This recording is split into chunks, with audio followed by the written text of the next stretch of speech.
Can you hear me? Can you hear my voice? Alright, so let's start the Houdini algorithmic life for today. Yeah, so this is the weekly tutorial live for Houdini that I've been doing, and which is called as Houdini Algorithmic Live as a series. And this is a 117th episode for today, and the things that I want to try out today is so-called cage deforming, and which is to capture the geometry with some simple mesh geometry as a cage, like these wireframe ones. Then by deforming the wireframe geometry, you will be able to deform the captured geometry, which in this case a pig head, which is really a common, I think, a method which you can see a lot in many 3D applications like Blender or Maya, probably in Houdini as well, but I couldn't find the specific functions in Houdini how you can use like any random geometry as a cage to deform. There is a node called lattice deform. Spell mistake. Lattice. So there is a one called lattice which will enable you to create a lattice-based, meaning a cube-based grid as a cage to deform the object, the capturing object, but I couldn't find a method how you can use this kind of random cage shape or mesh geometry to capture the geometry, so I was trying it myself how I could do this using Vex as always. So by using this, you can move the cage geometry and deform the one that's being captured by this cage, which is inside this cage, and in this case a pig head. So originally it looks like this, okay, and by changing the boundary from here to here, which looks like a dog, becomes something like this. Yeah, you can also change the weight, how much these cage deformation affects the with these deformations by using these parameters. If you make it 100, then you see a lot of like affection to the closest primitives. If you make it 1, you have lot less effectivity from all of the primitives. So that's what I would like to try to implement. I mean, there might be a plugin or there might be a function itself in Houdini, but it might be interesting to see how you can implement it by yourself so that you can know what's the algorithm behind. Then you can use it for more advanced usage probably. Alright, so let's try this out, shall we? And also I might want to use this one, ChatGPT, as a function aid to create some guide functions for me to calculate some specific equations. In this case, I'm going to use a so-called barycentric coordinate. So would hope ChatGPT will create some code for that as well. Well, if not, then I'll just write it myself. Alright, so let's start by explaining the algorithm. How am I going to create? So let's see you have a base geometry, which in this case we are creating it with a mesh, so which is a discrete geometry which has tons of points to move, meaning a mesh. Okay. So in 2D this is just a polyline, but in 3D this is going to be a polygon, a triangulated mesh. Okay. And let's see if there's, and let's create a cage, which could be any shape. I would consider maybe make it a bit more custom shape like these, like that. And somehow I need to relate or create a relationship between all these points on a mesh and to these cage polygon. Now there are several ways you can do it. One way is to use the point of the cage to relate with all the points on the mesh, or use the face or edge of the polygon to have a relationship with these points on a mesh. So the element that I chose to create a relationship is the polygon in my case, because meaning a face, a triangular face. In this case this is edge, but if you see it in 3D this is going to be a three-dimensional face. The reason is because it captures more information than just the points by capturing by the face or edge. Okay. So that's kind of a reason. And in order to capture the in order to create the relationship between the points on a mesh and the cage polygon, what I chose as a interpreter or as a medium is the so-called barycentric coordinate, which is a coordinate system works on a flat plane like this, and which the triangle could be on any three-dimensional space. Let's consider the axis is like x, y, and z, like that. But looking at the triangle, it has own UV coordinate like that, based on this direction and this direction, which could also work on a quad mesh as well if it's flat. Now consider a flat plane like this. Now triangle is always flat, so we'll consider everything is being made with triangle. And you can specify the points on top of the triangle with just the combination of u and v. So if the point is called A, then the position is and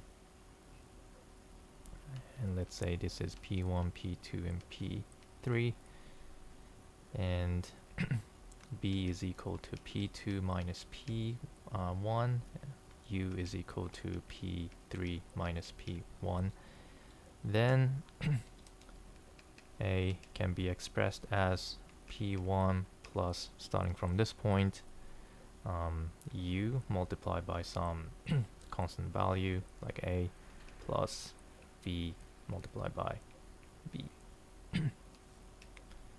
And this A and B is the ratio how much it should move in this direction, how much move in this direction. And by having those two vectors as well as those two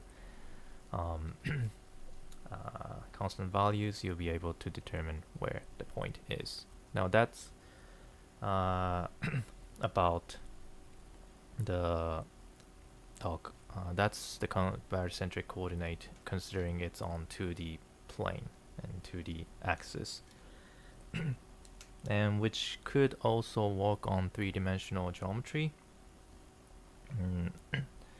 by creating three constant value A, B, and C, or consider alpha, beta, and gamma.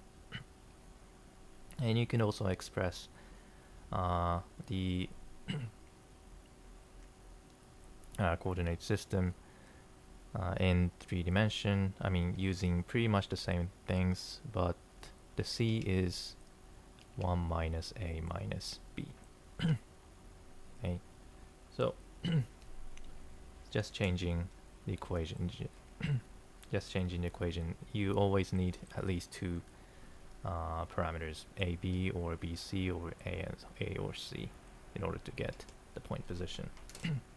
Okay, and what I'm gonna do in order to use this barycentric, the reason why I need this barycentric coordinate is because I want to calculate how much the cage moved from one condition to other condition, like this, and how much the inner geometry follows based on it. Okay, in this case, this point it's been moving, and you can specify how much it moved by calculating the vector.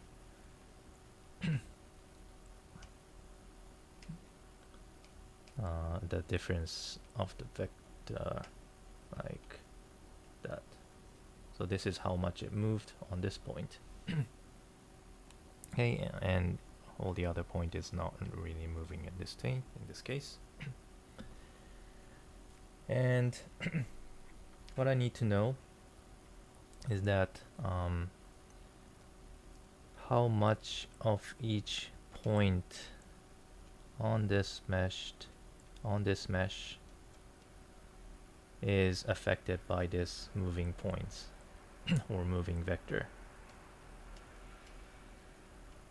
Okay, so obviously you can kind of imagine that these areas are being affected a lot by these points, but not so much on these areas.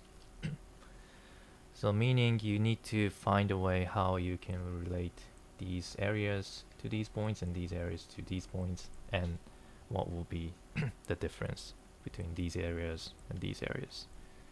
And obviously you can kind of see that the obvious difference is the distance. I mean, originally the distance here and our distance here have some difference. When the distance is close, then you have more effect from the deformations. If the distance is far, then you have less effect.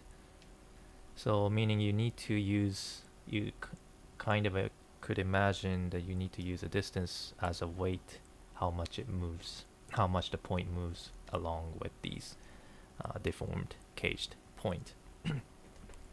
And in order to calculate the weight, you need to know how much the each point will be affected, each point on a mesh will be affected by each cage deformations, each cage faces, face deformations change. It's a bit hard to see, but so let's say you have 10 points on a original mesh that you want to deform, and you have, let's say, let's make it simple, you have 4 faces for the cage. And what you need to know is once you move the cage something like this, something like this, meaning the point has changed from here to here. You want to know, you can see that two faces have changed its position. One is this one, and one is this one. Okay. And all the other rest of the faces not really moving. Now, that's where you want to use a barycentric coordinate to see how much the point, how much the points related to this face has been moved. Meaning, you want to calculate the barycentric coordinate based on this points and each of the faces on the cage. Also for this point and each of the faces on the cage. So let's say I'm just going to look at this point on a mesh. Now for each cage polygon, I kind of need to know where this point is on this triangle face, or in this case edge. The obvious way to calculate the coordinate is to project the point on the face as a perpendicular projection and get the point position. Now by getting the point position, you'll be able to get some three-dimensional point on a triangular surface. Let's consider this edge as triangular surface, and you have 3 points, 3 vertices, v1, v2, and v3. Okay. And as I said, you can express this point position as 3 constant values, a, b, and c, together with a vector value on this direction and this direction, uv. And you already know this information, you just need to know these information. Actually just 2, because c is 1 minus a minus b. And by knowing this value, or by knowing all these values, you'll be able to see how much this p is affected, or how much this p is affected by each of the vertex on a triangle mesh. Like this could be considered as a percentage or something. Like the p is considered v1 multiplied by a, b3 multiplied by c, b2 multiplied by b, and adding all these values.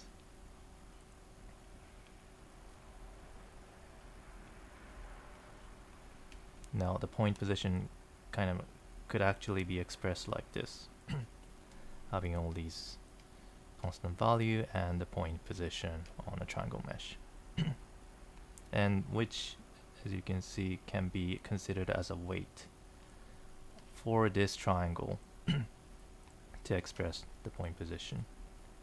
And the point is that you do the same thing, you do the same by having these weight value for the kind of a barycentric coordinate value. You'll be able to estimate the projected point for the deformed triangle face, which is this one, which is this one. Oh, wait a minute. Okay, I explain it wrong. First of all, you need to calculate the barycentric coordinate on this original edge, original face.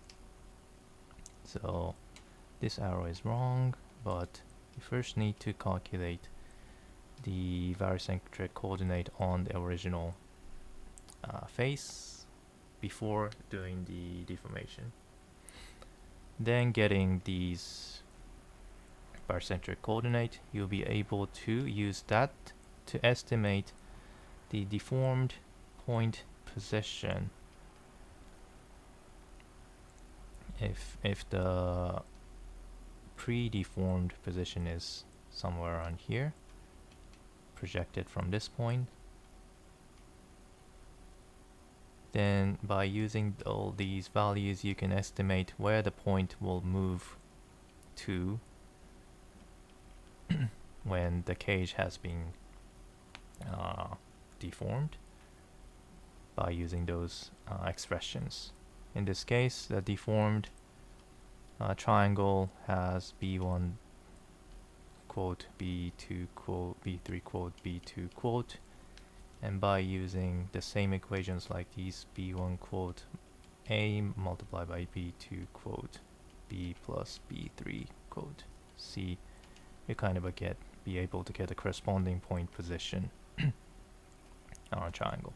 Okay, and by doing this for all the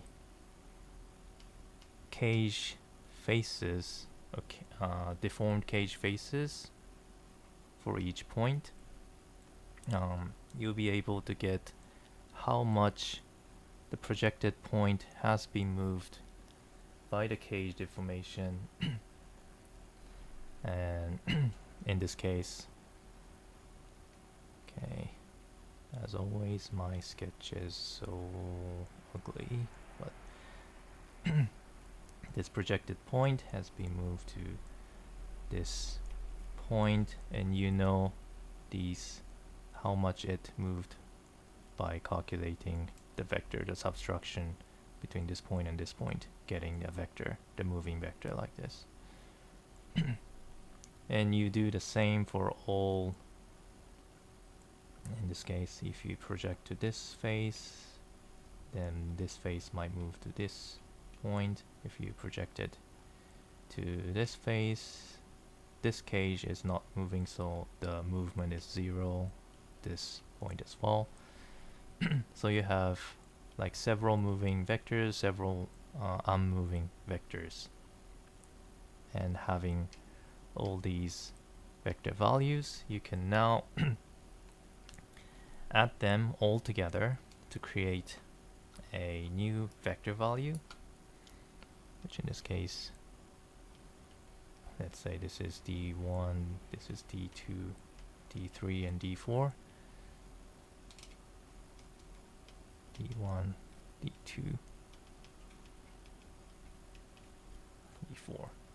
Okay, and you'll be able to get how the projected point has been moved along with these cage deformations. But the problem is, as you can see, the mesh object is not really touching the cage. There is a distance between the points on a mesh to the cage, so you do need to consider this distance, how much it's being how much it is far away from the edges or the faces, the cage faces.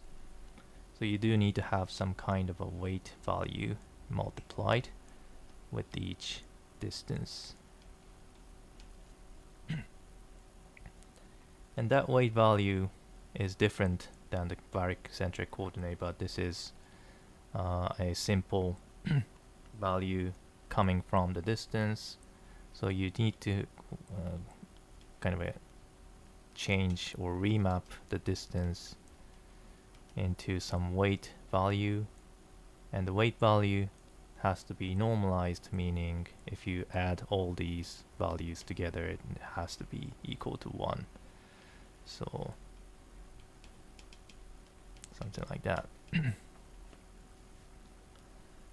So these are all the calculations you need, and by calculating this, you'll be able to get the vector value, the moving vector, the final moving vector value, to move this actual point on specific direction. And if you do that for all the other points, you get the final result. that's the theory, and I think I'm not explaining too much well, but I'll just show you in practice. Okay, let me check the comments. So what is a barycentric coordinate? So barycentric coordinates is a coordinate system to specify a point on some arbitrary plane which has two axes, u and v. And u and v doesn't have to be perpendicular, but it could have some angles. It cannot be zero, but if you have some angles, then you'll be able to estimate this point by using u a plus b b, or if you have 3 point positions, then you can say ba multiplied by a plus b2 multiplied by b plus b3 multiplied by c. These constant value, some ratio value, is a barycentric coordinate value. Okay, that's things you need to estimate, and that's where I would like to use ChatGPT to estimate these values. Okay, I'm not sure if it's gonna work because I haven't tried, so let's see if it does or not. Okay, well, just to try out, so let's start by creating this barycentric coordinate using Vex, using ChatGPT, and I'm using version 4. So let's see how powerful it is. Now, I'm gonna start by creating geometry, and I'm gonna set up some base stuff. So what I want is, let's say, I'm gonna create some test case. So I'm gonna start with circle, make it triangle, and place it, rotate this randomly on a space just like any other random mesh, like that. Just make it random as a shape, and probably a size as well, so I'm going to change some scale as well. Okay, so this is good enough for testing, and let's say I have 1 point projected on this triangle. I'm just gonna create one using ray node.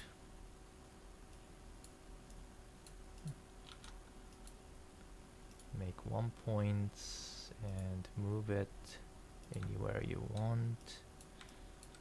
This ray node will project the point perpendicularly to the triangle by using minimum distance. Okay, so this is the projected point. It's a bit hard to see. Let's copy some sphere so that it's a bit easier to see.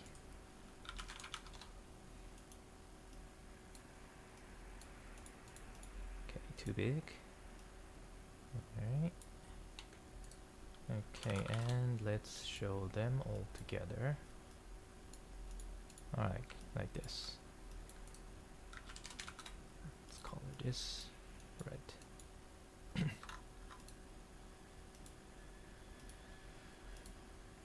Okay, so the condition here that I would like to use is I have some random triangle shape, and I have some random point which is on top of the triangle, and I want to express this position as a barycentric coordinate. Now, okay, meaning I need to be able to get these 3 values, a, b, and c, or alpha, gamma, alpha, beta, or gamma, let's say. and together with how it should be multiplied with the point coordinates. Okay, so let's try to create some and if you want to know the detail how you can actually implement by yourself, you can go to a Wikipedia and search for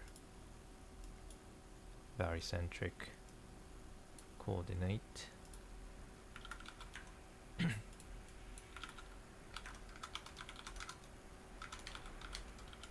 Barycentric coordinate system, okay, which explains what it is and how you can calculate it. And the things that I need to know is how you could calculate these three values. This is the one that I'm looking for. Okay, now you can actually use this if you want, but the thing is that this is a bit problematic because this is based on a 2D plane, and which is not really using a three-dimensional vector value. So if you wanna do this in three-dimensional vector value, then you kind of need to expand this system a little bit. So yeah, let's ask ChatGPT if he can or if she can create some equations for three-dimensional barycentric coordinate using a 3D vector as an input. Okay, so let's see what's the best prompt. Okay, so I want to have a, can you write me a code for the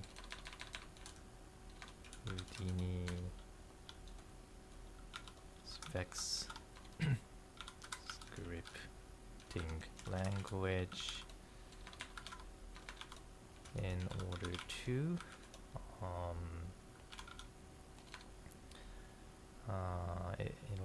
get the barycentric coordinate by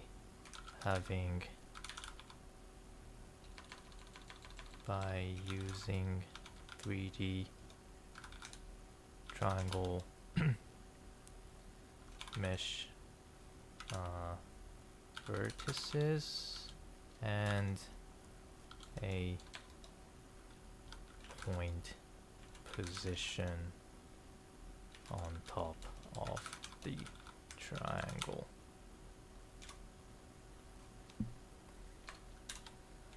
Okay, you can ram your code as an X language in order to get the barycentric coordinate by using 3D triangle mesh vertices position and point position, as well as a point position on top of the triangle. I don't know if the question is valid, but let's see. Certainly. There's a simple vex function in Houdini that calculates the barycentric coordinate of points lying on 3D mesh with vertices A, B, and C. Alright. Let's see.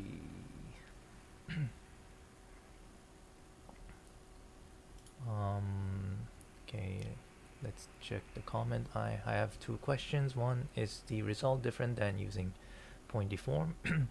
And two, using XYZ distant prim UV and vex doesn't get you barycentric coordinate. Do you have a need to rewrite the equations? You do get the UV using prim UV, which I'm not sure if that's equal to barycentric coordinate. Maybe it is, and you can certainly use it instead of barycentric coordinate that I'm explaining here for a purpose. So, which is totally doable, I think, because you can express the point position on a triangle using those UV for sure.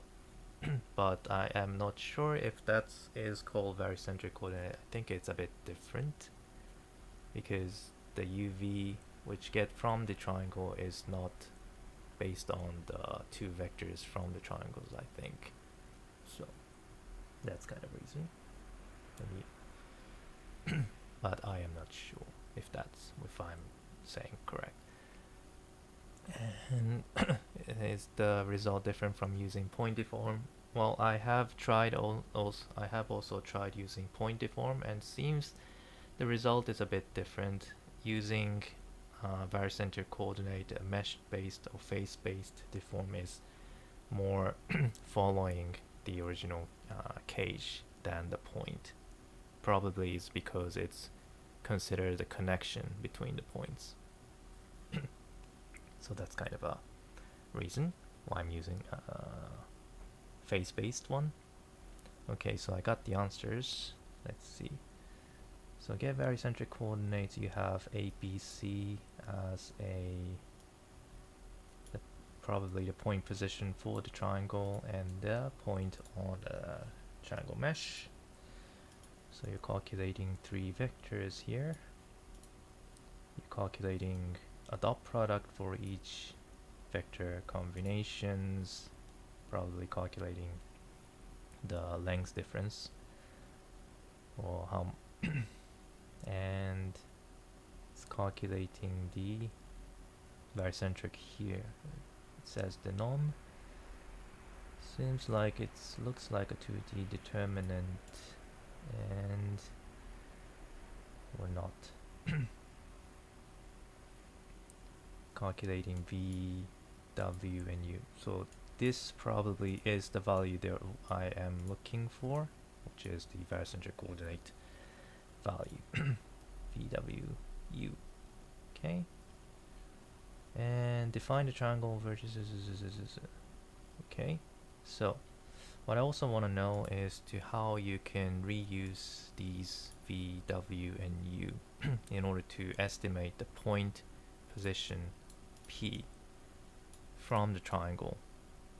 Okay, so what if I have the triangle mesh as well as the UV and W? How would I estimate this P? That's also necessary. So write a function to estimate the point position on a triangle mesh, 3D triangle mesh, after getting barycentric coordinate. Barycentric coordinates with your function.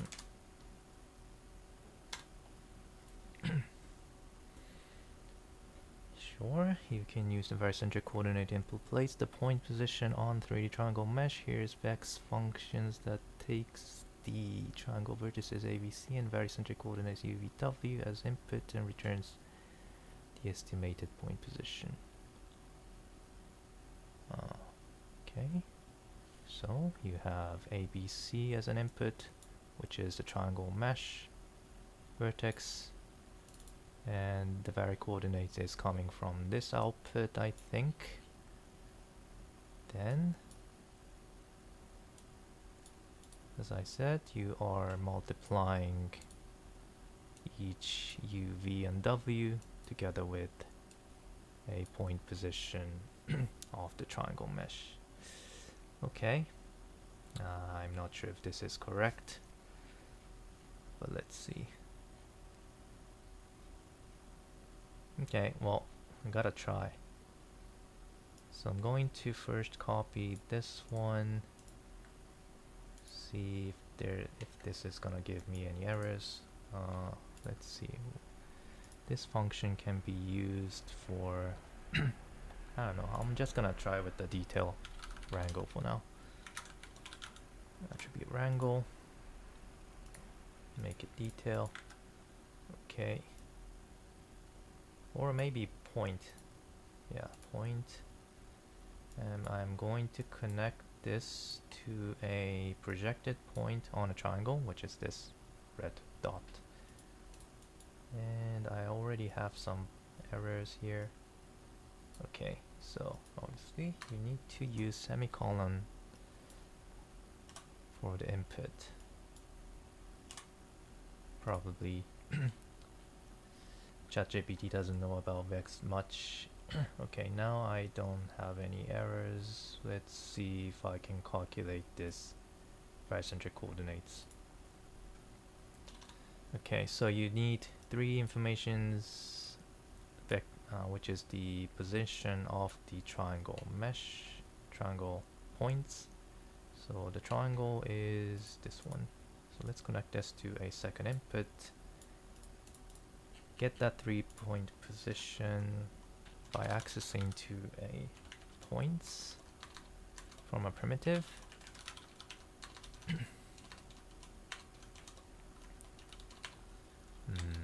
Frame num. Okay, and you get 3-point position, vector position A is equal to point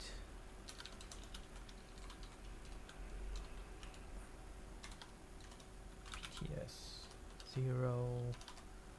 Okay, so let's have this for all the other points. Position B, position C. Okay, now let's try this. Vector barycentric coordinate is equal to get barycentric coordinates, position A, position B, position C, and the current point position, so which is at P. So let's check that value, how it looks like. I mean, I'm not sure if it's going to be correct. I think I cannot identify if it's correct or not, but okay, this obviously looks wrong because it says 1, 0, and 0. So yeah, so totally wrong, because it has to be some float value which is not 0 or 1, because it's in the middle of the triangle. So something must be wrong. And okay, let's ask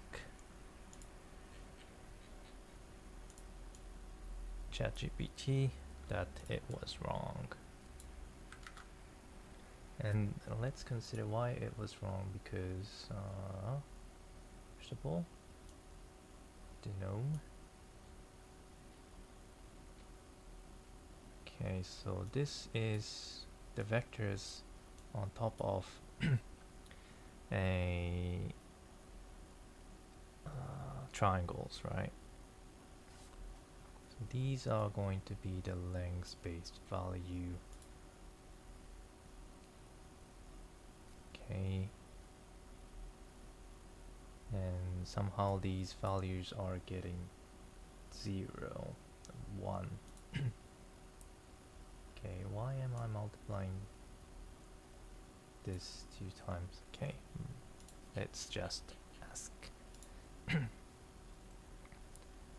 Okay, let's give them the conditions, shall we? So oh, am I missing here? Wait, yes, sorry. Stupid mistake. Yeah, it has to be the second input. Alright, let's check. Well, still not correct. Still not correct. Film none. Let me just check this, if the point, if I'm getting the point position correctly.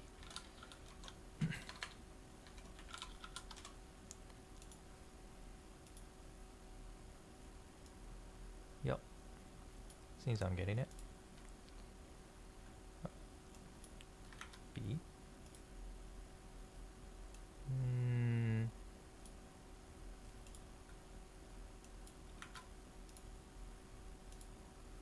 Yeah,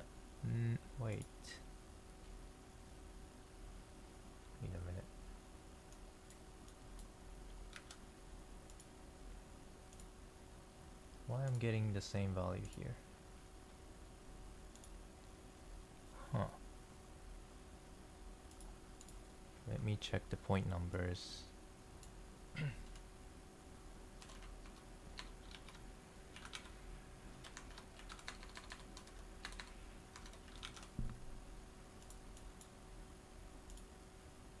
Oh, wait a minute. I'm not getting anything. Prim points. Oh no. Yeah, there is no such prim num because I'm using point wrangle. Sorry for that. Okay, now I got it. And now I do get some barycentric coordinates somehow. So, okay. That was a human mistake. Sorry, AI. Okay, now let's see if this value is correct or not by using this function that it created to test the barycentric coordinate, if I can make this back or decode back to the original point position. Okay, so I'm gonna copy the function right here. Or maybe I'll try to use the different, I'll just do it right here. Okay, and ABC, and you have a barycentric coordinate, so let's see. Vector estimated toss is equal to, again, the triangle point position is position A, position B, and position C, and you get barycentric coordinates. Now the best answer is that this point position is equal to the current point position, which is at P, which is this one. So finger crossed and see how it goes.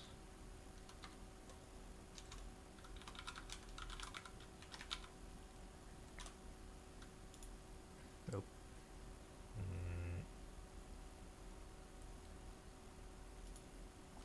Syntax error. 25. Okay, again, I need to use a semicolon here. Okay. Okay, so let's check. So I have point position and the decoded point position from the barycentric coordinate, and it is equal. It is equivalent. I mean, it is totally the same value. So seems like this is valid in terms of the function. Thank you, ChatGPT. Okay, so I think I can use this. Great. Now that's for the testing, and I mean that's for the barycentric coordinate. Now I need to use this to calculate the weight. I mean to calculate the weight for each cage faces capturing the original mesh. Now let's try using some random mesh like test geometry. Shall we do rubber toy? Okay. I'm gonna test by using simple capture geometry like a cube, then go on to more random mesh later as a capturing geometry. For the capturing geometry, which wraps the original geometry like this rubber toy, I'm going to do it procedurally. But for now, let's use bounding box, or maybe to make it a bit more complex, let's just use convex hull. Okay. Yeah, this is nice. Well, bit too detail around the corners, so let's make it a bit more simplified, shall we? Can we do that here? Nope. So let's probably reduce this to make it simplified a little bit, so that I have small number of edges and faces. Let's use the parameter polygon count. Okay, this is pretty simple. Maybe a little bit more, 20. How's that? I guess good enough for testing. Yeah. So I'll go with this. So consider this is the capturing cage, right? Let's normalize this. Okay, so what I want to do now is for each point on the original mesh, I want to calculate the barycentric coordinate for each face on this cage by projecting each point to each of the triangle faces here, and using the projected point I'm going to calculate the barycentric coordinate that I have written here, or ChatGPT written here. Then also calculate the distance between the original point position to the projected point on the cage, then use that as a weight value, and gathering all those information together to estimate the final moving direction. Alright, so in order to do that, I also need to deform this cage. So let's just do a simple deformations to this cage. For example, picking up one of the face here, move it to some random direction like that. Okay, so hopefully by using a deformation I'll be able to pull the right side of the or left side of the revoltoid to pull to this direction with some weighted strength. Alright, so this is the deformed cage. This is the original cage. And this is the geometry you want to deform. Okay, you have three information. And you want to calculate the moving direction for each point. So I'm going to use point wrangle for this geometry, using original cage as a second reference and deformed cage as a third reference. Right. Okay, and let's call this cage-based deformation. By the way, there are other methods to do the cage deformation other than using barycentric coordinate, which there's one paper I found on a Google, cage-based deformations, a survey, which explains several variations for deformation, and the variation is the type of coordinate to use. The one explained here is barycentric coordinate, which I'm going to use. Other one, there are things like harmonic coordinate or mean value coordinate or harmonic coordinates. And on SIGGRAPH Asia 2022 there is also a new study or new paper which explains the new type of coordinates, which also looks interesting. So let me also show you that as well.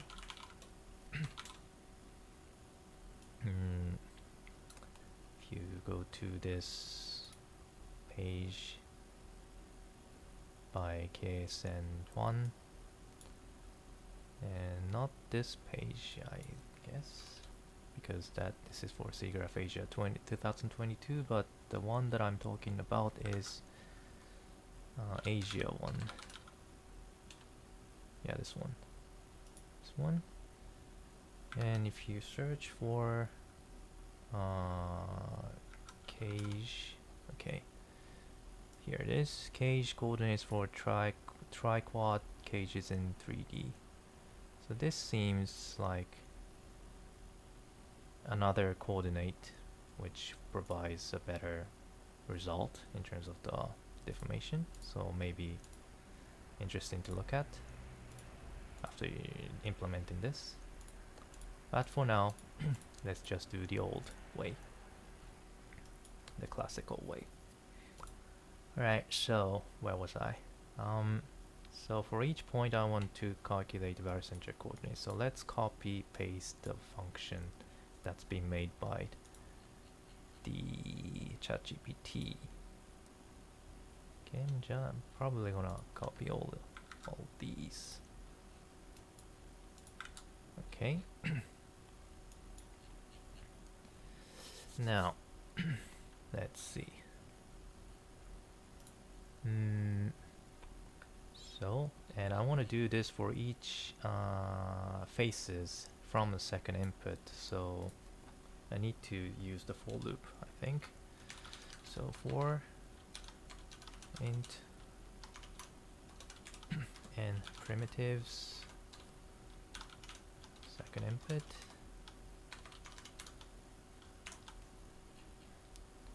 I'm going to calculate the barycentric coordinate. Okay, and this part should be the primitive number, which is I. Okay, now by using this, hopefully I'll be able to get the barycentric coordinate for this one of the triangle on this cage. Okay. Now that I have that, what I want to do now is to also get the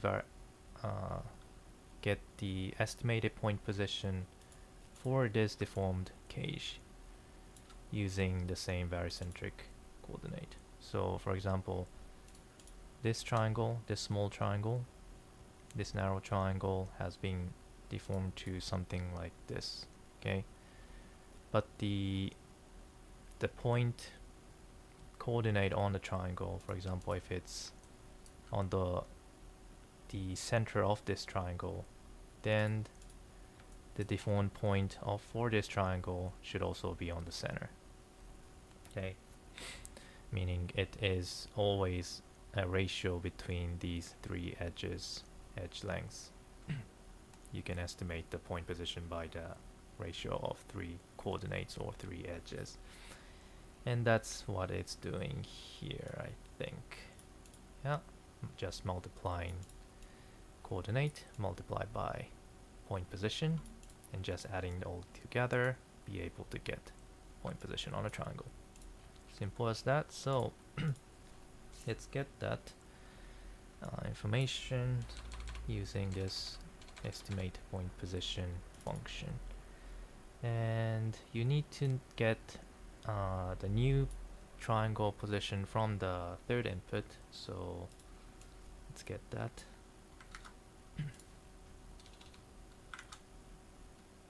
PTS, I'm gonna type T in before the variables to make it look like it's target.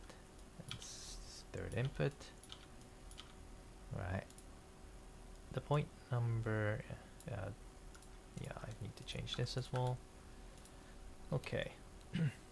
Actually, this is pretty much equal in terms of the point order, so I can probably just use PTS as it is. But anyway, it's fine. So I need to replace this this t-pos, but using the same barycentric coordinate used with original cage. Now the estimated point position is now this. Now finally I can get how much it moved from the barycentric coordinate on a original cage to the deformed cage. Okay, so for that, oh wait a minute, one thing I forgot is that this point position is not being projected on a triangle yet, so I think I need to do that as well. So let's calculate the projected point position using, let's use xyz distance because it can also get distance value as well. So int projected primitive vector projected uv and float projected distance is equal to xyz dist. Second input at p, and you only want to project on the specific primitive, so I'm going to specify the primitive as a group using I2A. Need to convert the integer to a string, so that will be considered as a group. Then get the result, prim number and uv. Okay, so I get the distance, I get the primitive number, I got uv, but this uv I think is a bit different than the barycentric coordinate. It's based on the I don't know what's it based on, but I think it's a bit different coordinate system. And where was I?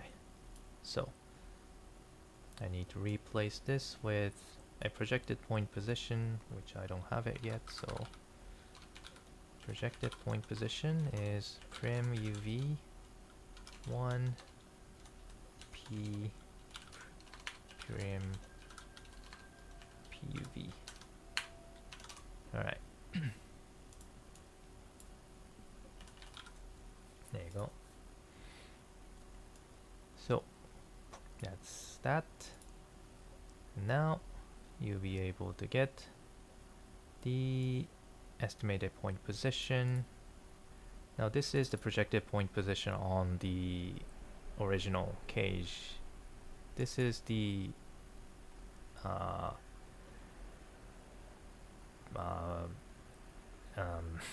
this is the point position on the deformed cage, which is related to this projected point position in terms of the ratio of the position on top of the triangle. So now I want to calculate the difference between these two vectors like this. This vector will be the value how much it moved from one point. For example, if the point was here to here. Okay. Now, wait, I'm having an error.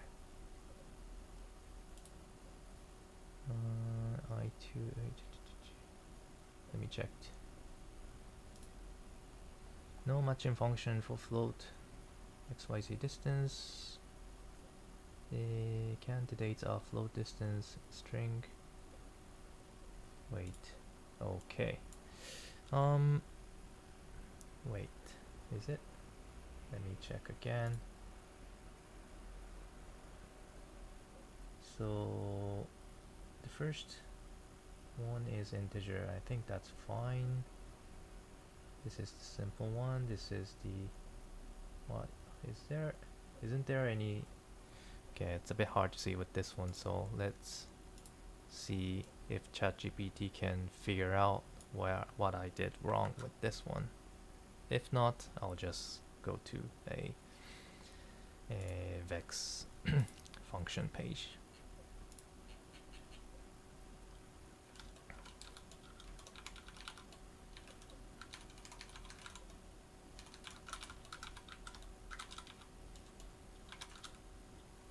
What's wrong?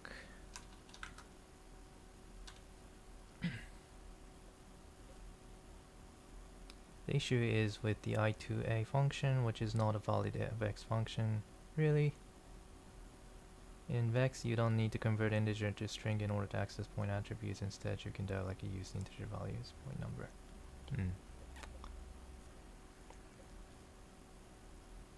Really? Are you sure?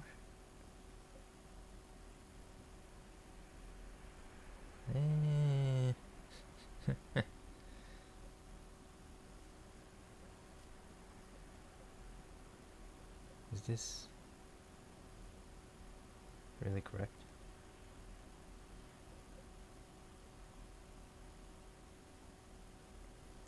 In this line, I have pre-stated which is relative error. There is this function calculates the distance between the points in the input geometry denoted 1, insert P, and the point in the second input geometry point 1 denoted 1. The point number I, no, the I is, I want to use I as a primitive number.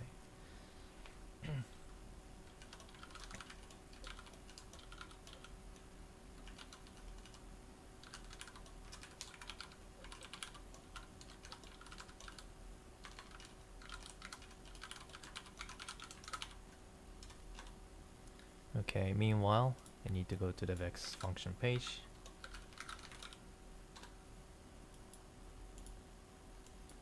Okay, so maybe the ChatGPT is good at making some general functions but not specific API like these.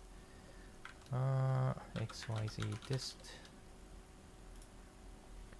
So what I wanted to use, okay, so the order was different. The group should come first, then the point position.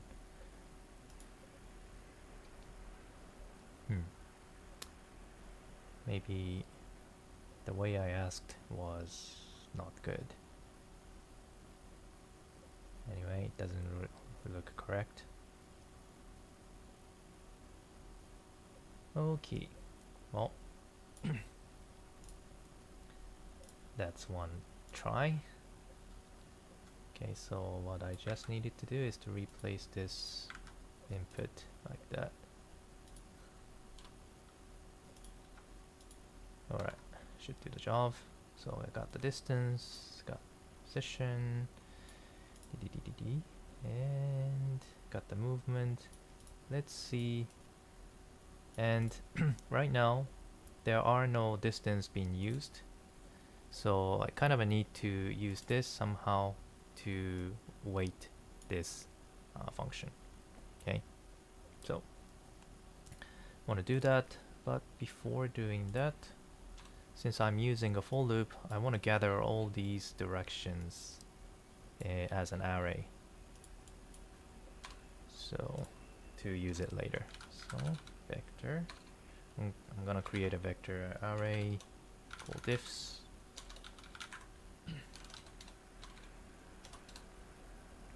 And append diffs here.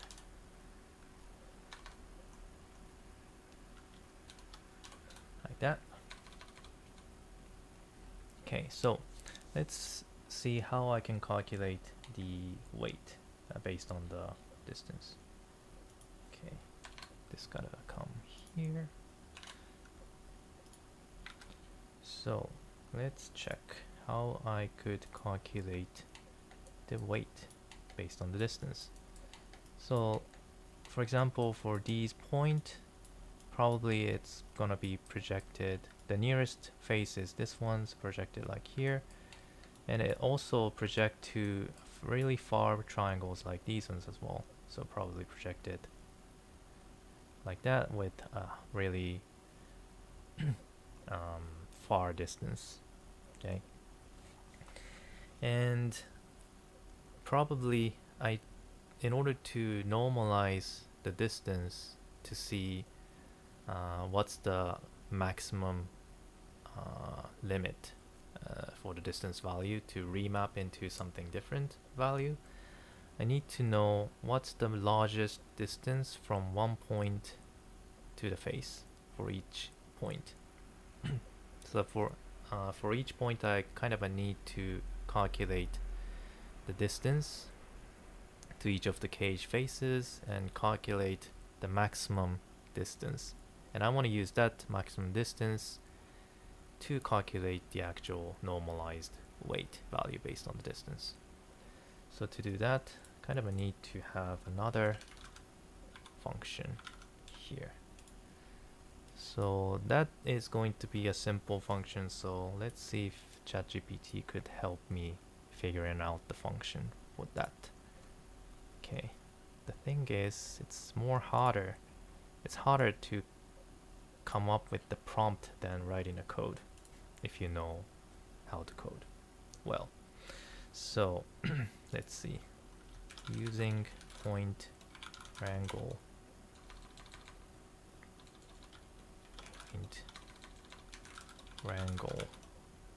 in Houdini, I want to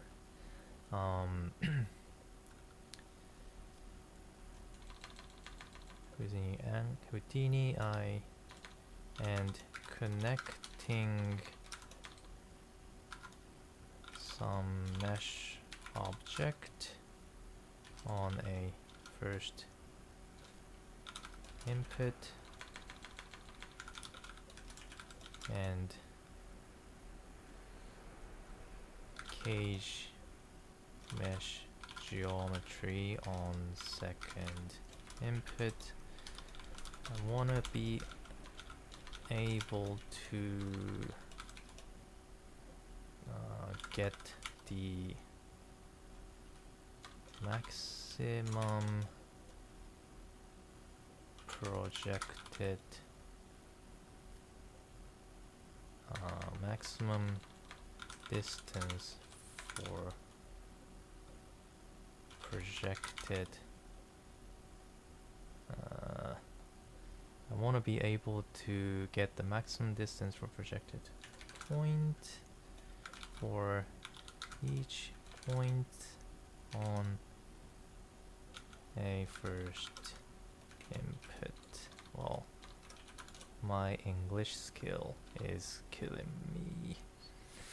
It's not really look good as a prompt, but let's see.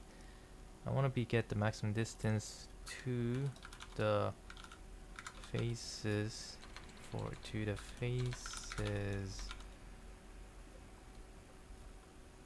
of second input for getting too long. I want to be able to get the maximum distance, maximum projected distance to the faces of second input for each point on first input. Nah, doesn't look good, but let's see if he or she can kind of guess what I'm trying to say. To achieve this, you can use a point wrangle node and we need to iterate through the faces of second input geometry, cage mesh, and calculate projected distance between each point on the first input and the faces with second input. Then you can store the max. Oh, seems correct. The explanation looks correct. Okay. Finger crossed.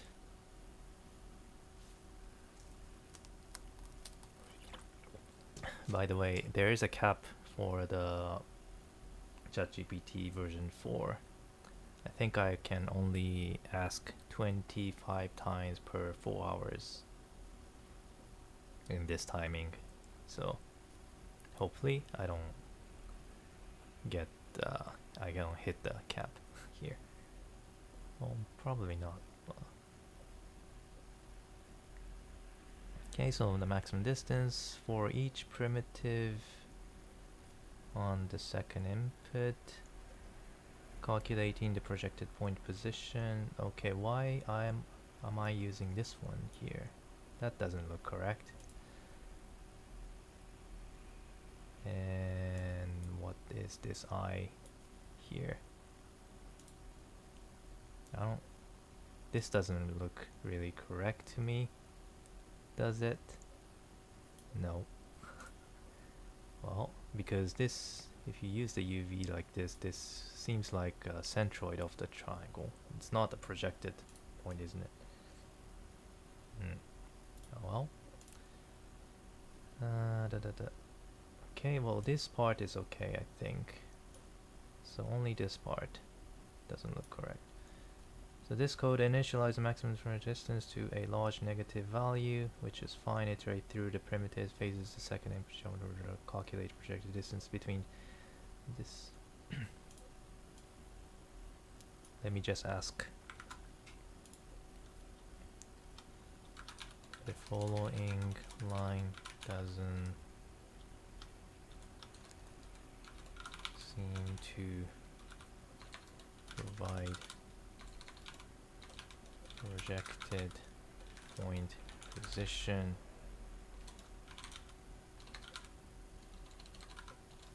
Give me another way to get the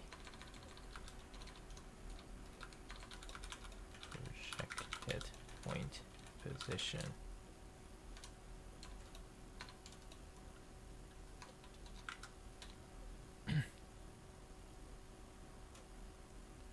Apologies for the confusion. Instead of prim UV functions, you should use intersect. Oh, more. Oh well. I don't want to use intersect. That's too heavy. Oh well, but now that I realize, if the point is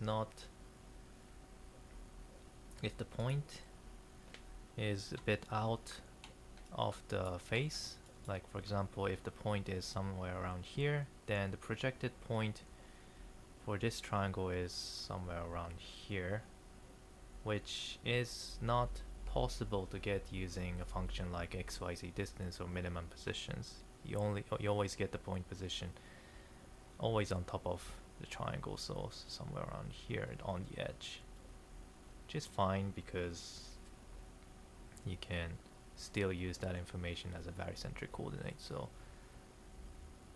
probably the way I asked was not so correct, because probably the projected point position could be mean as perpendicular, always perpendicular to the face, so maybe the way I asked was not okay.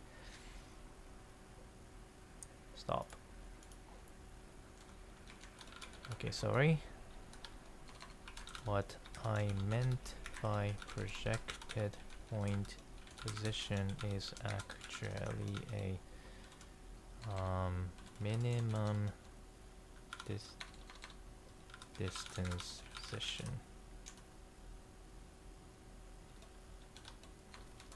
This case, how do you get the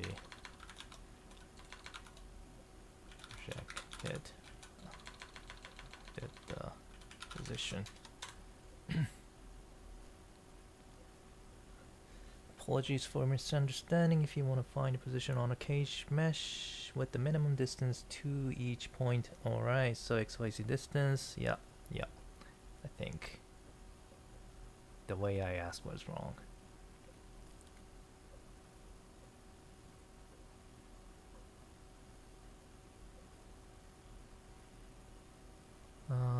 There's a comment, Houdini vex code. Type Houdini vex code, then anything inside we want. Then anything we... Ah, I see. Okay, I'll do that. Thank you.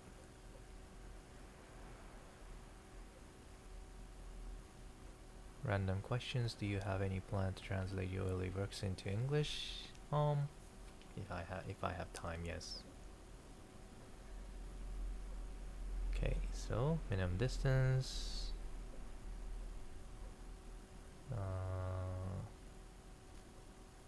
So this is the primitive number. This, wait a minute. Okay, well that's, I guess that's, oh, you can do this way? Are you sure? So this is not, this is being used as an input but not the output. So you can use this way? Didn't know that. Check. Let me check. So here it says it writes the primitive number, and so I thought it was only for the output. Does it also gives you use as an input? I don't think so. So maybe this is wrong. But overall looks okay, I think. And so I have the distance and okay, looks pretty much okay. So I'm just gonna try to use that and just replace the code here a little bit.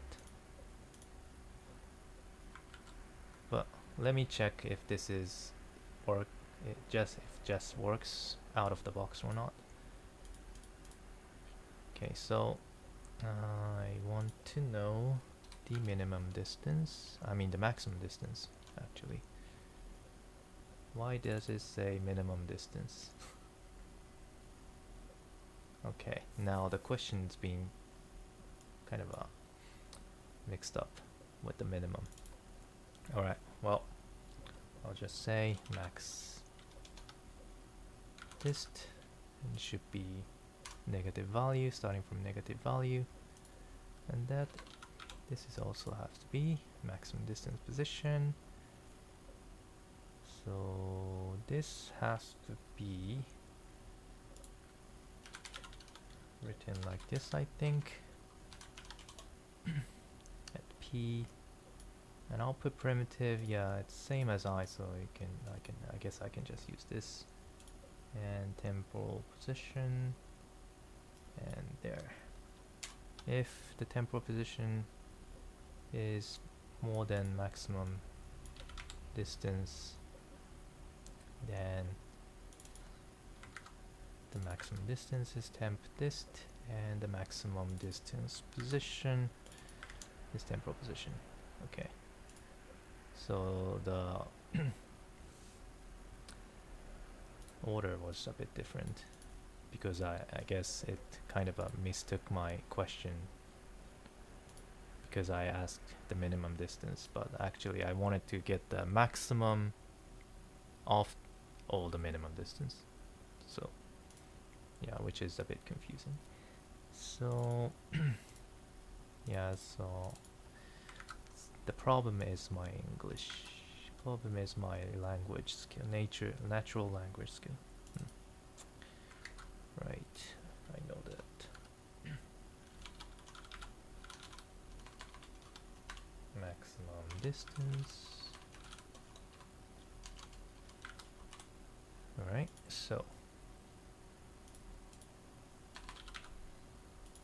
from what I look at, it looks okay. Yeah, just replace this a little bit. Okay, and check. So the maximum distance, okay, it's not doing anything, so maybe I'm doing wrong here because I am not connecting cage. Yep. Okay, now I got this one. So these are the maximum distance for each point, calculating for each cage faces. Now finally I'm going to get the maximum out of all the points using attribute promote. Maximum projected distance for each point, and then I'm going to get the maximum out of all the points. Let's change the name to, well, maybe I don't really need to change the name. You can delete the original. Okay, and let's see. So this is the this seems to be the maximum distance.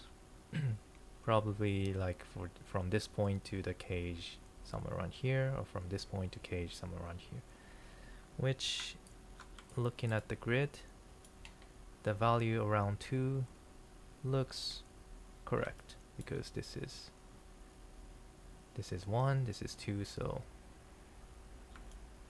2 sounds like a valid value. Okay, now that I got that, let's use this to calculate the weight. Okay, so let's get this from a detail.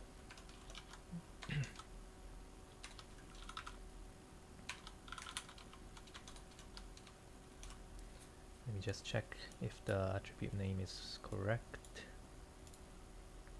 Max this, okay. Now,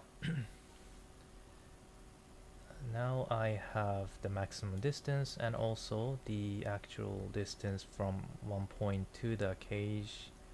Where is that? This one, P distance. So I want to remap this, refit this to a value, kind of a normalized or weight based value, using this as a limit. So let's do that. Float weight is equal to P distance divided by the max distance. Okay, this is not the finalized weight, but which is fine because you have the limitation. Or maybe the thing is that if the point is close to the cage, then you need more weight. But if you do this like this, if you calculate like this, then farther distances you have more relation or more strength. So I want to flip that.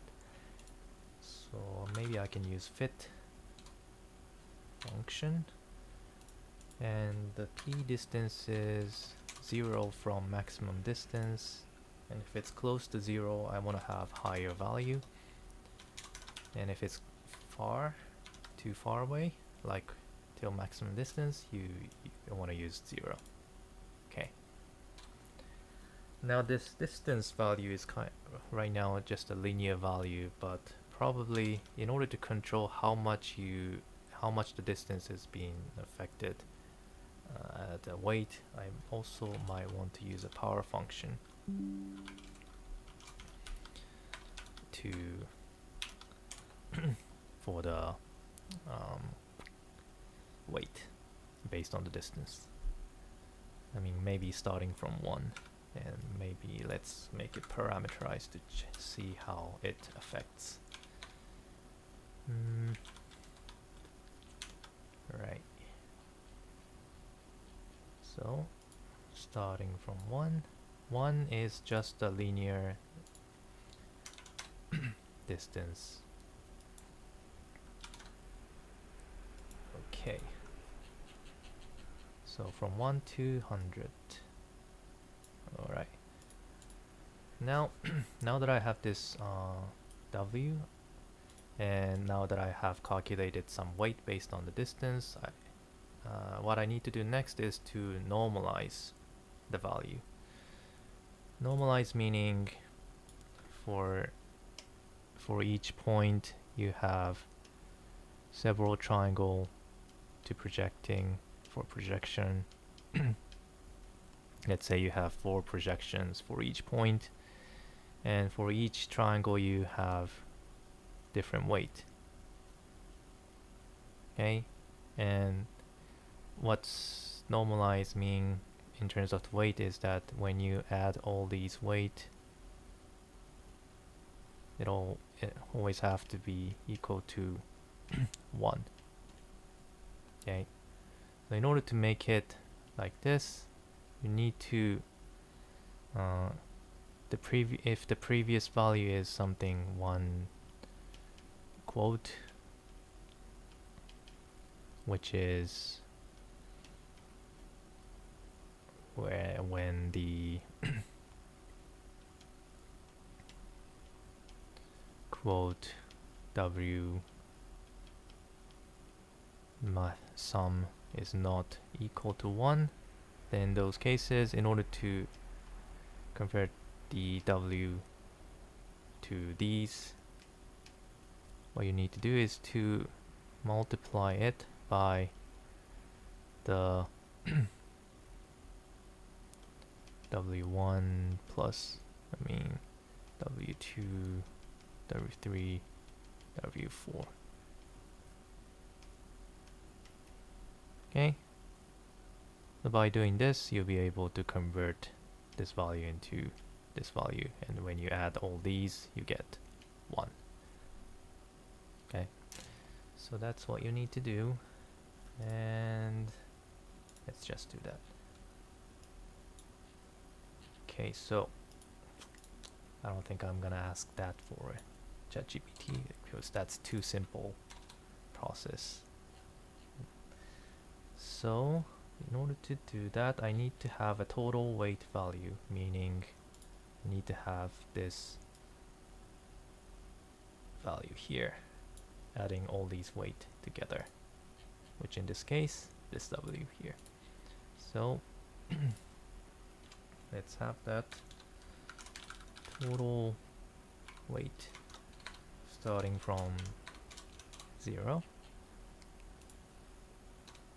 Total weight, adding weight for each iteration, and you might also want to have this W as an array to access later, so float W's array.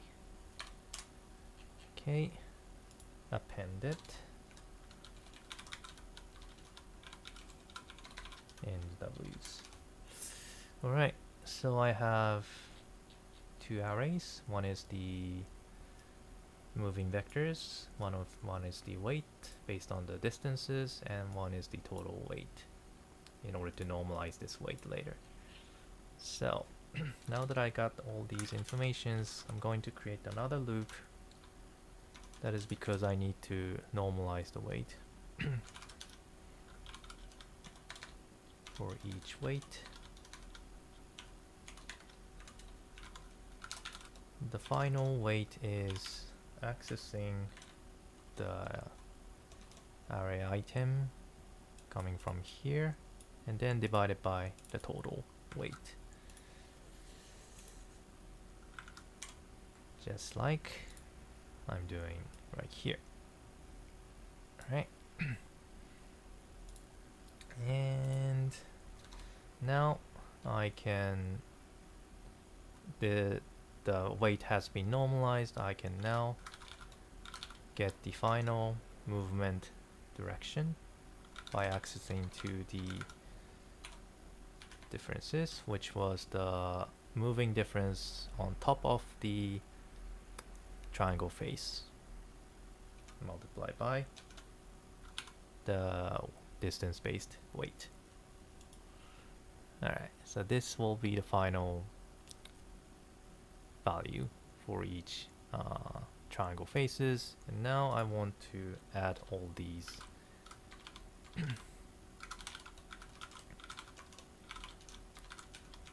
to get the final moving vector value. Final direction, like that. And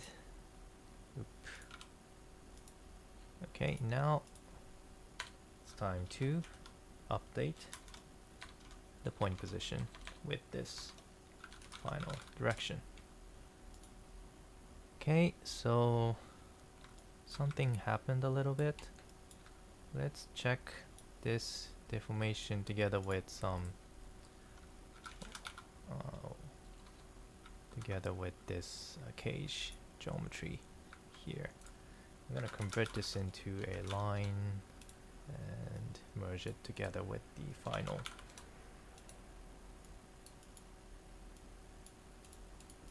Okay, so seems like some kind of a deformation is happening.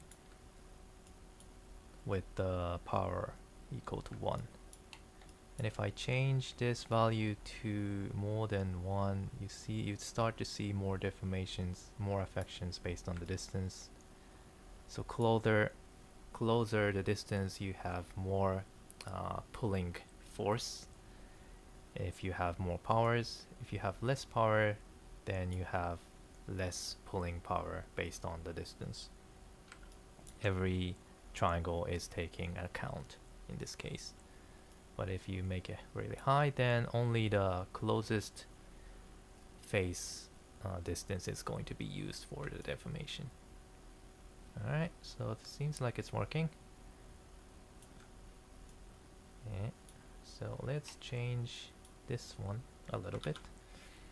Gonna reset it and see if it's gonna really work.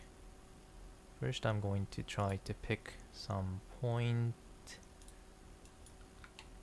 move it. Oop. Where is it? Oops.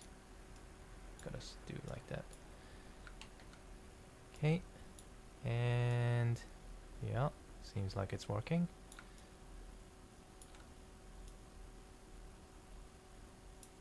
And what if I change the power?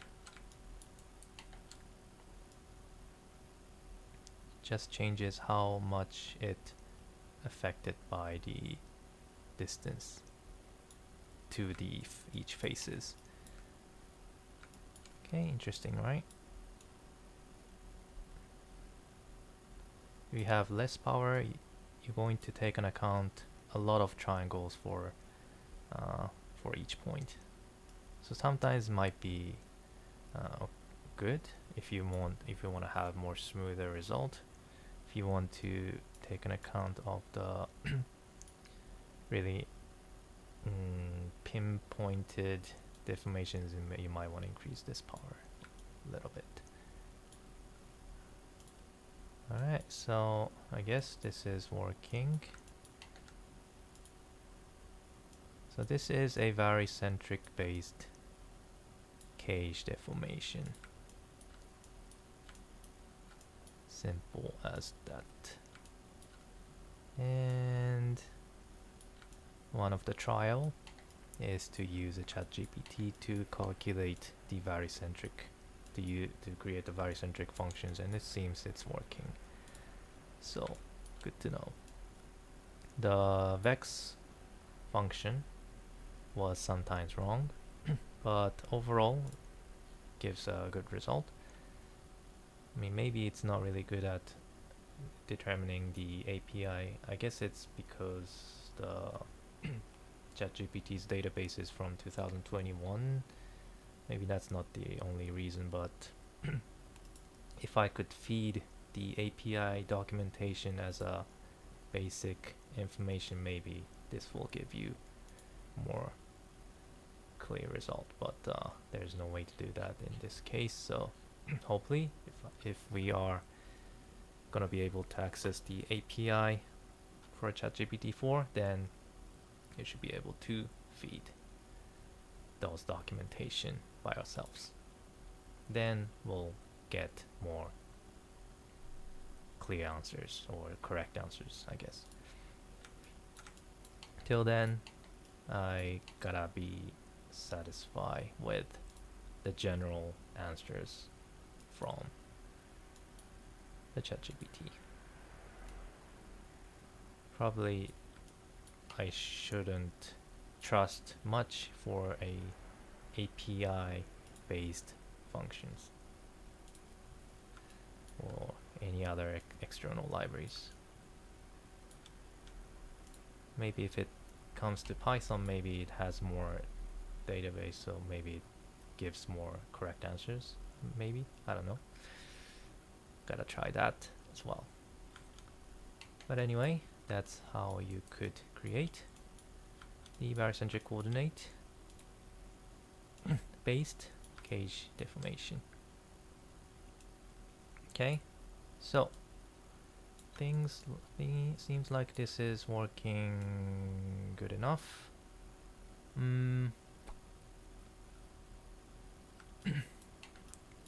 So I will try to make a procedural cage out of an input to accept like a concave shape, not just a convex hull, but more wrapping like geometry. I guess there are many ways to do that, and if you can accept many triangle faces, then that's fine. But if not, if you need just a small number of faces like these, then I guess you need some trick to do that, or you need some process to do that. So let's think about it, how I can create a cage, some wrapping this geometry, input geometry. So first I'm going to make wrapping. So in order to do that, I'm going to convert this polygon into a VDB, so that will be easy to create a little bit larger geometry. So VDB from polygons. Let's set some voxel size a bit smaller.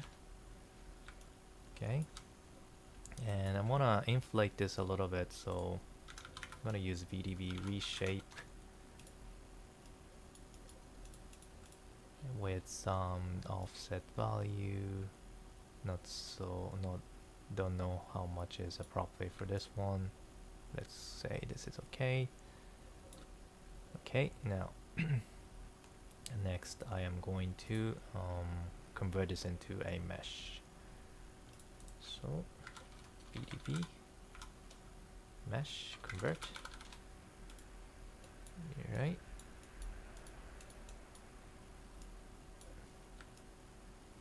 Okay. Now this is too high poly for now in order to use it for a cage, so let's try to make it as less polygon as possible, less polygon count as possible.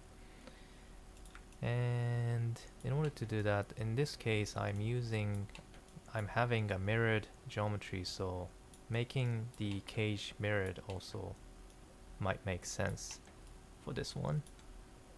So let's make sure this original geometry is being translated into the centroid, just in case.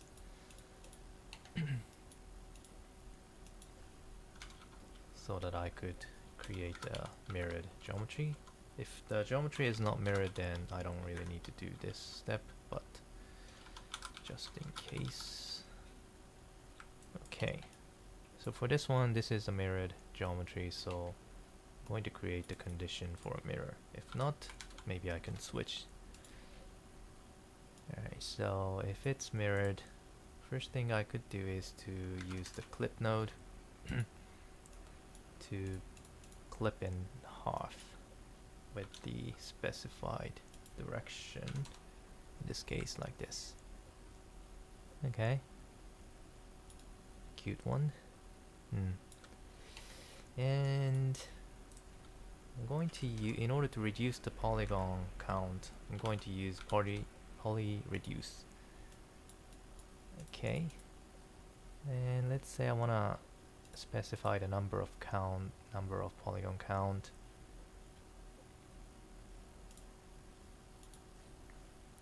Make it low as possible, like 20. Maybe that's too low. And thing I noticed that is that those points on the boundary is not aligning with this clip edge, so I think I need to give some weight to this boundaries option here. Okay, make it 100 so that it will be on the boundary.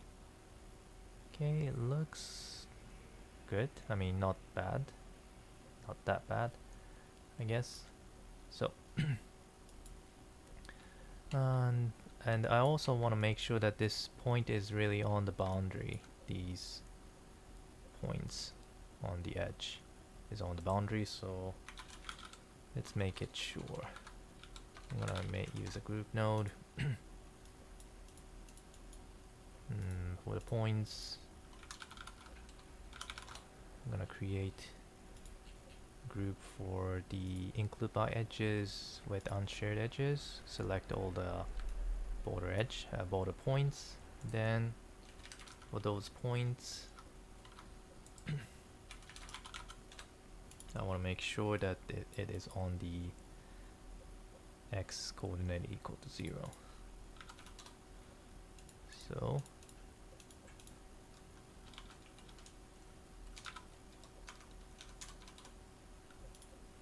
oops, need a filter, border, just the border points. Okay, this might not be necessary, but just in case. Now now that I have the half of the geometry, I could now mirror it to create the whole shape. Mirror this. Okay, this itself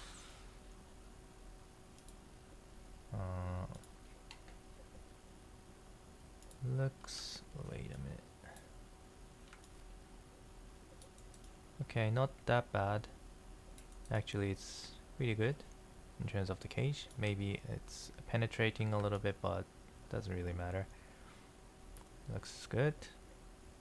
If you want to have more space, then you could increase this shape, or I mean the offset here. Okay.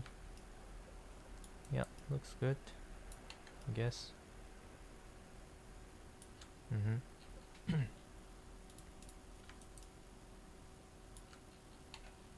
Yeah, maybe a little bit more.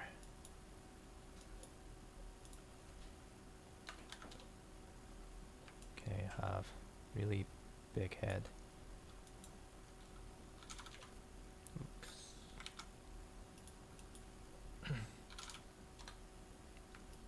Okay, now this seems like a problematic geometry. It's a bit aligned. It's like this doesn't have a space here, so I don't like this. Maybe this is good to go. Alright, so let's say this is good, and let's also make sure to fuse the point if there is any opened area. Maybe it's not necessary. Okay, now now I have these,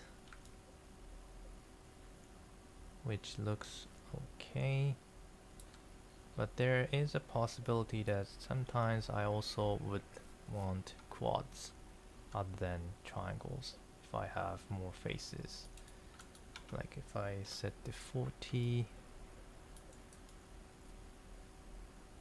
some parts, some triangular face is a bit, looks weird. Like that, maybe. I mean, it's not that bad, I guess. So one thing I could try in order to convert this into some of the faces to quad, if it's flat enough, or maybe I don't really need to do, but one thing I could try is using quadrangulate from the Houdini labs.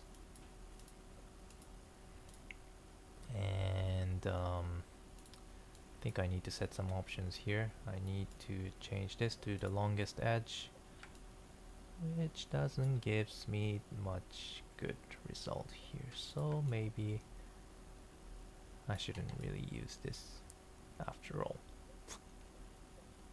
Especially these part doesn't really look good at all. Let me see if I redo the triangulate or divide node after this, trying to preserve if the square, if the quad is flat enough, and if it's not, then make it triangle by changing this to avoid small angles as well as minimum edge to 4, and triangulate planar, non-planar to 0.1. Okay, makes it something like this. let's also recalculate the normals, see how it looks. So it has small number of faces compared to this one, but this has more openings, so I don't, maybe this is not that good after all. Yeah, maybe forget about this for now. And reduce the number of primitives to 20. So I guess this itself is already a good candidate for a cage geometry. So now I could give a switch to, let's say, the convex hull could be a first candidate. The concave geometry like this one could be a second candidate, which only works for mirrored geometry. If the input geometry is not the mirrored type, then you can just use this polyreduce as it is. Maybe need to increase more polygon count.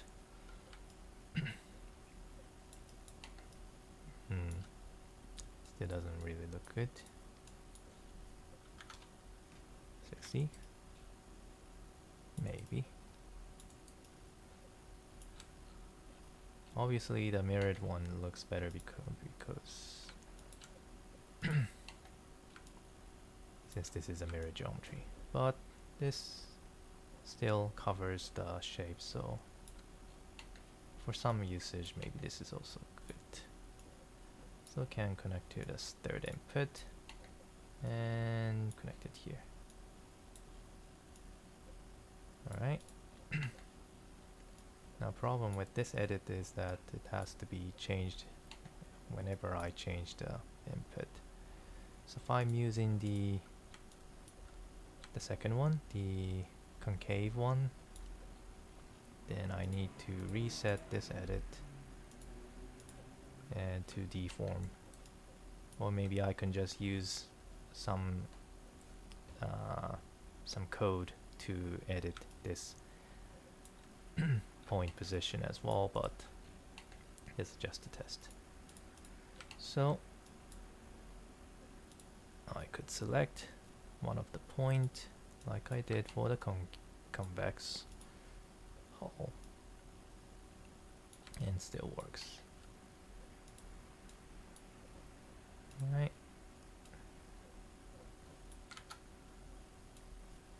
Okay, oop.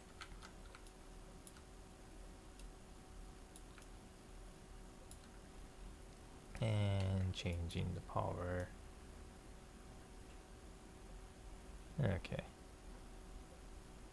This power start to make sense if you are using it for hard surface, like maybe you want to use this one to deform as well. You can, like, for example, you subdivide this using poly sub, or the one with the bilinear, which doesn't really change the point position to smoothen out. So let's see what happens if I connect this to Geo, how it will deform. So if you look at this, you can see that the face is not really aligning with the edge, even though the distance between this point position and the cage is 0, because it is also affected by all the faces, all the cage faces, which gives this smooth arc-like shape. But by increasing this power, you can start to ignore those distance differences and only pick up the smallest distance value by using this power node to give more hard surface deformation like this. So based on your input, you can change you can tweak this to get the best result, I guess. Okay, back to the original.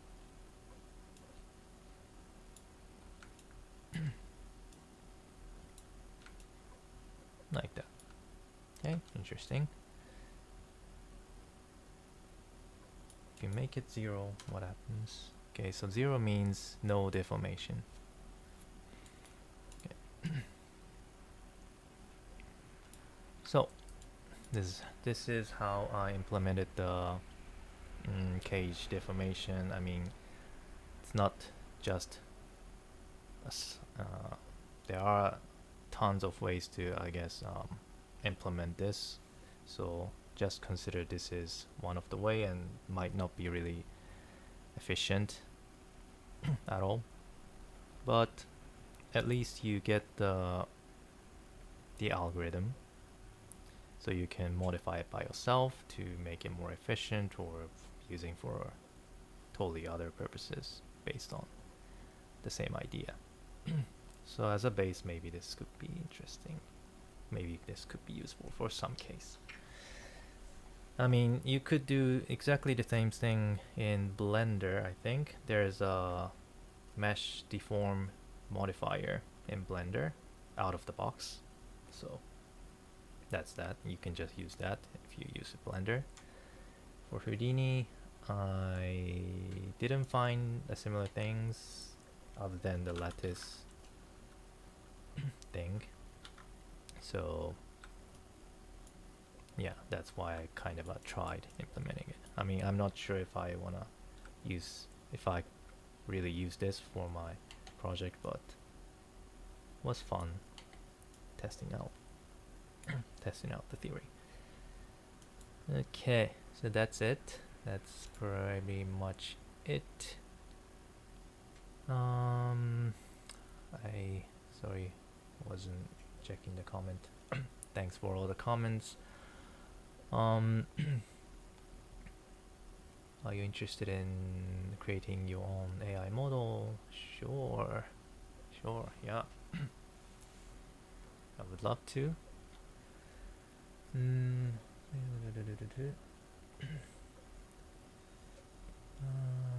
What value do you think something like ChatGPT has in regards to workflow learning has of your current exposure? Of course.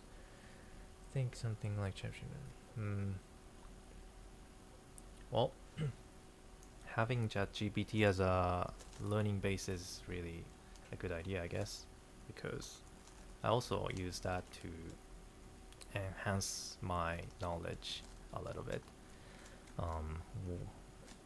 The small detail which I couldn't really understand by reading like Wikipedia or something like that.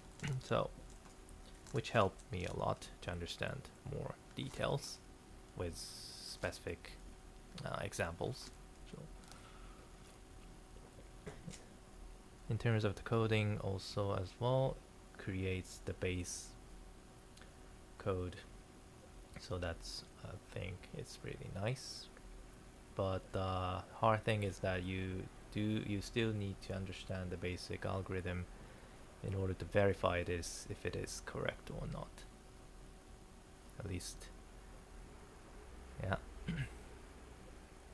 And do you worry about AI taking over motion design VFX? No, I am not worried about anything. If it does, then that's that.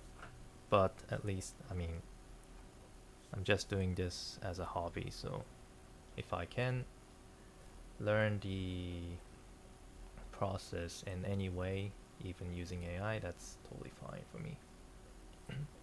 If it's gonna take over VFX, I mean, if that's the case, I mean, I'm also okay with that.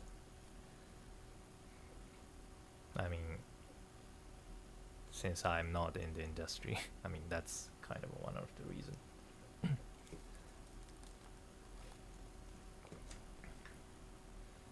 But I guess it's not gonna happen too soon yet. Probably, I'm not sure.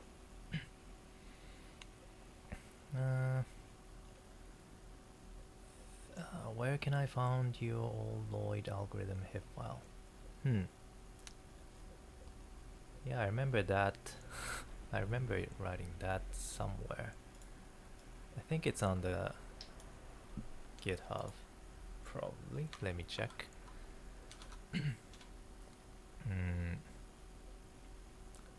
Let's see.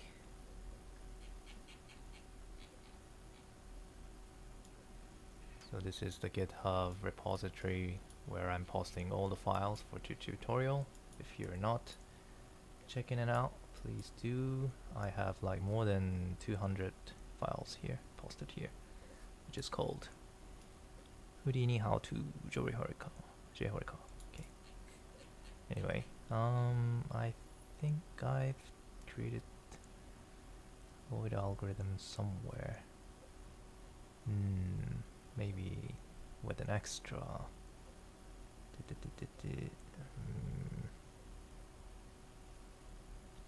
Maybe not here.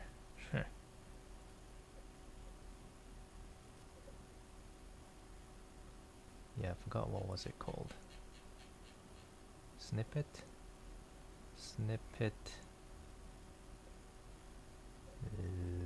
Maybe not here. Yeah, I remember making. Oh, maybe this one, polygonal Voronoi. Yeah, this is based on the Lloyd algorithm, I think. But Lloyd algorithm itself is pretty simple to create, so. But this is a bit different. It's not creating the normal Voronoi, but making a bit unique Voronoi shape. Well, you can check that out later, maybe. Yeah, the traditional Lloyd algorithm, maybe. I couldn't find it. Well, at least this is using a part of the Lloyd algorithm, I think. Yeah.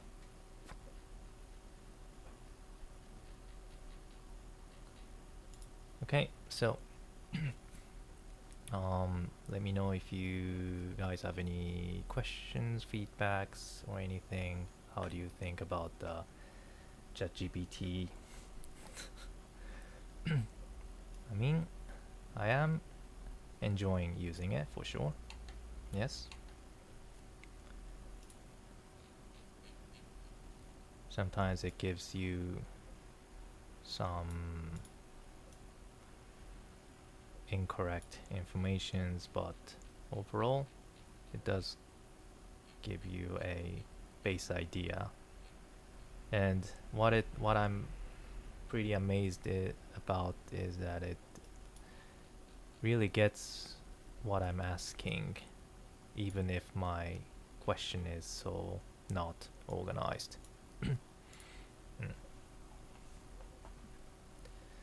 This is not my native language, so the way I asked is totally unprofessional or I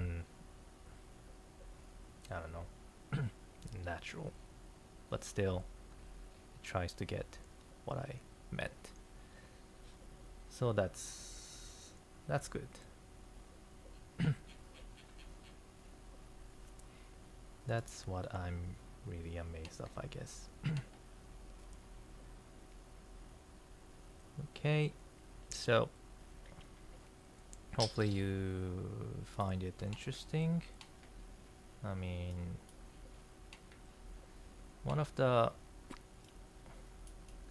benefit having this function implemented in Houdini is that since Houdini is the procedural modeling system, I mean, you can, for example, you can procedurally control the point deformation together with these cage deformation. So that might be really a good way to use. So for example, using mountain node to move the shape, maybe with some time element. Ooh, too fast.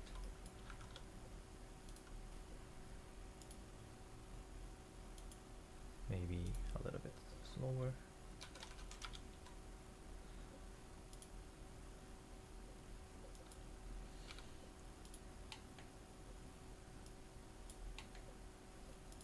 And you could easily create a deformed animation procedurally, meaning it's pretty flexible. I don't know how much it's flexible in Blender, but at least the way you can control all these procedurally is pretty powerful, I guess.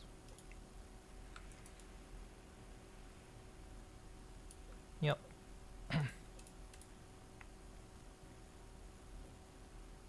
So, hopefully you like it. Okay, I guess if there's no questions, I'll just end the live here. Let me just organize all those parameters and just end the live. Let me also try with some other geometries like pig head. Good old pig head. Maybe some unsymmetrical geometry as well. So for the pig head, the cage looks like this.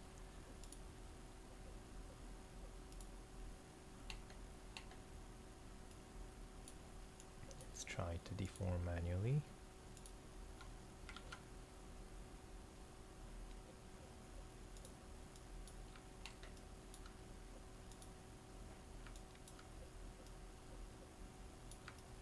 Okay.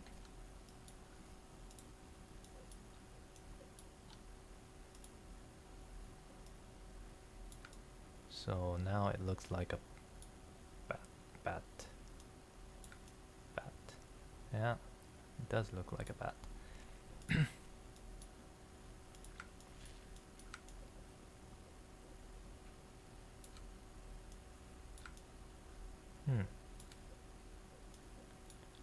Okay. Well, this is nothing to do with any procedure, but it's just fun. And if I change the power, ooh.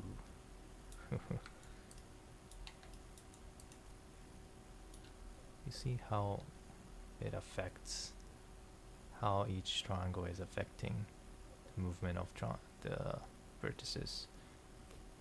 It's pretty interesting. It's pretty interesting.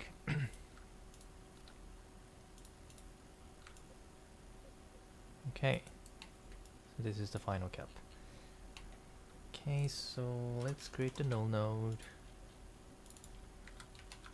Name this controller.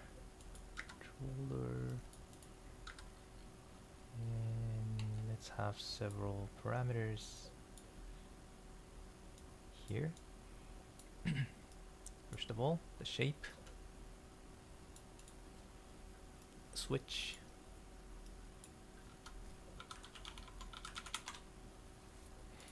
and the cage type.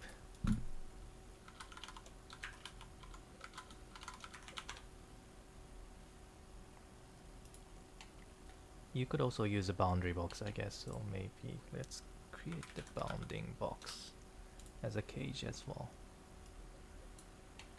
which is the simplest cage, which is also available as a Houdini node called lattice.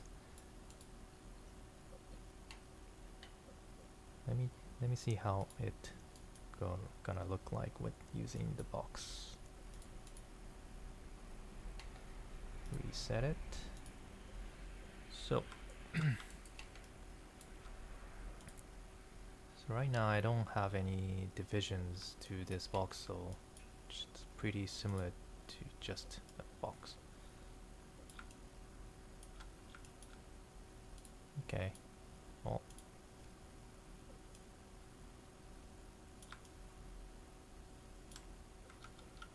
much control here.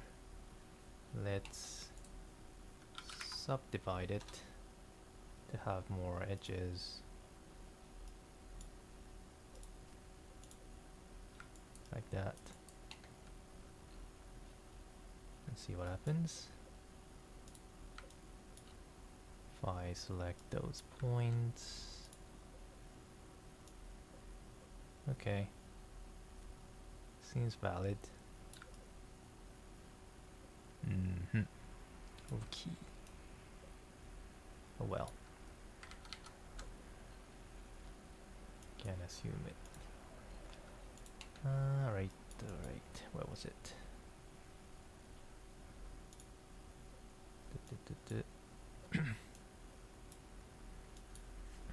So, this was cage type.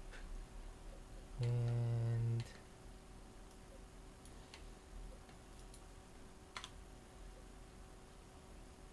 anything else? Maybe yeah, for this one, maybe you could just switch it by yourself. Maximum projected distance. There's no parameters for this one. Okay, so this is important stuff.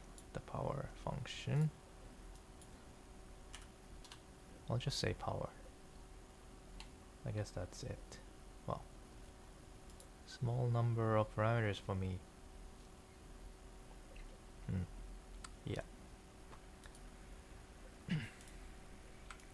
So, it's pretty simple stuff.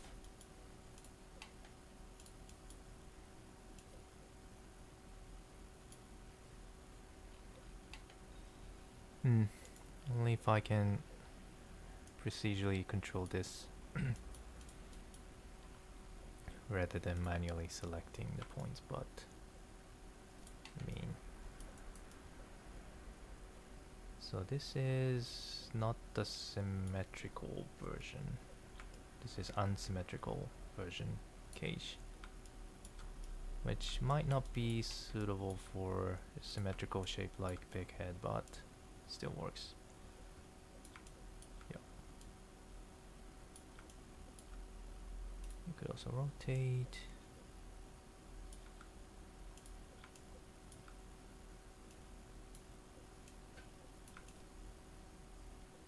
Like a wolf. Okay.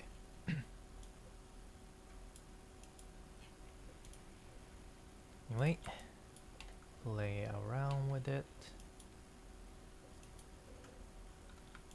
Well, as always, I'm going to post the file. Also, keep the video as an archive so that everybody can watch it later, play out the files later by yourself. It's just free to use if you could. And if you find something interesting out of it, if you could give me a feedback, I'm always welcome. You can find files uploaded on GitHub, the page that I shown here, as well as the link of the files is going to be posted on YouTube video description page for this live stream. It's also going to be uploaded on Patreon, which I would be appreciated if you could support me there to keep up with those live stream. So that's where you can find the files or video. Okay, that's it. I'll keep this here as well. Barycentric coordinate. And this is cage deformation. Okay, so thank you for joining. I'm doing good. Yep. So good night, everybody. Hope you have a nice weekend. And see you sometime next week. for something else, some other topic. If you have any topic you want to explore, please also let me know. If not, I'll try to look for something interesting.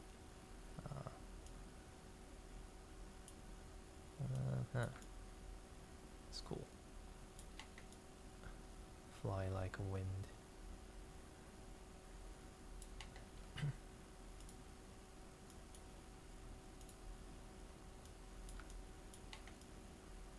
Let me try to animate the ear part.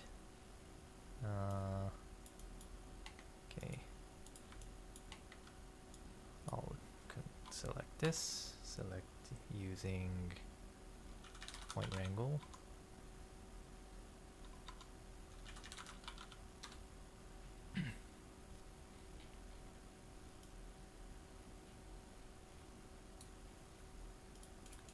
And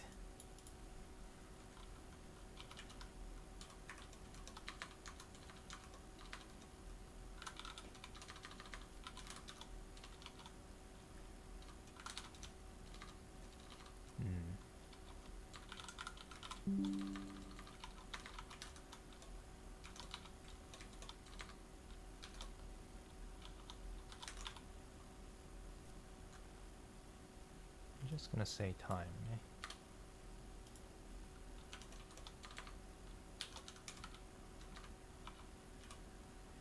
How's that?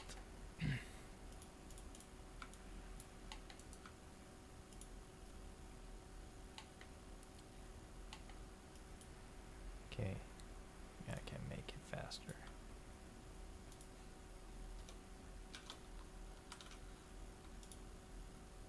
Huh.